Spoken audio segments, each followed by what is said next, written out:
জাতীয় নির্বাচনের রোডম্যাপ ঘোষণা হলেও দেশের প্রধান দুই রাজনৈতিক দল বিএনপি জামায়াতের মুখোমুখি অবস্থানে দেখা দিয়েছে নানা শঙ্কা।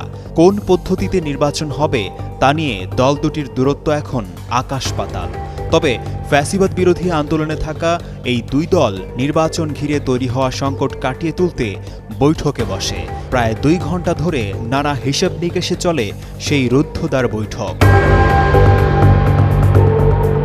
বিএনপি জামায়াতের মধ্যে সৃষ্ট বিরোধের অবসানের জন্য ঐক্যমত্য কমিশনের বাইরে দল দুটির মাঝে আলোচনা হয়। তবে ঐক্যমত্য কমিশনের আলোচনায় নানা বিষয়ে দল দুটির মধ্যে বিরাট ফারাক তৈরি হয়েছে।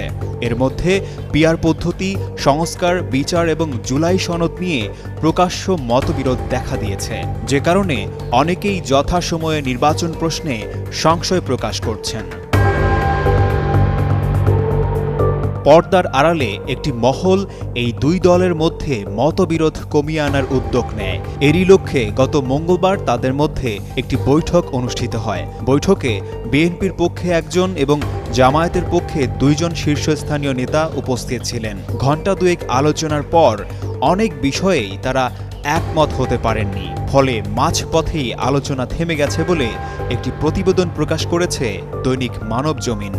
নিকট ভবিষ্যতে আর কোনো বৈঠক হবে কিনা এ নিয়ে যথেষ্ট সংশয় রয়েছে বলেও জানানো হয়।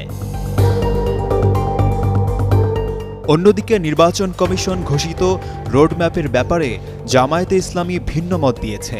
তারা বলেছে এই রোডম্যাপ অস্পষ্ট, আর বিএনপি সরাসরি স্বাগত জানিয়েছে। এখানেও বিরোধ দৃশ্যমান। এই পর্যায়ে জামায়াত পিআর পদ্ধতি ছাড়া নির্বাচন হবে না বলেও বার্তা দিচ্ছে। তবে জানা গেছে জামায়াত নেতারা সংকট নিরসনে বিএনপির শীর্ষ নেতৃত্বের সঙ্গে আলোচনায় বসতে পারেন। আশিকুর রহমান, যুগান্তর নিউজ।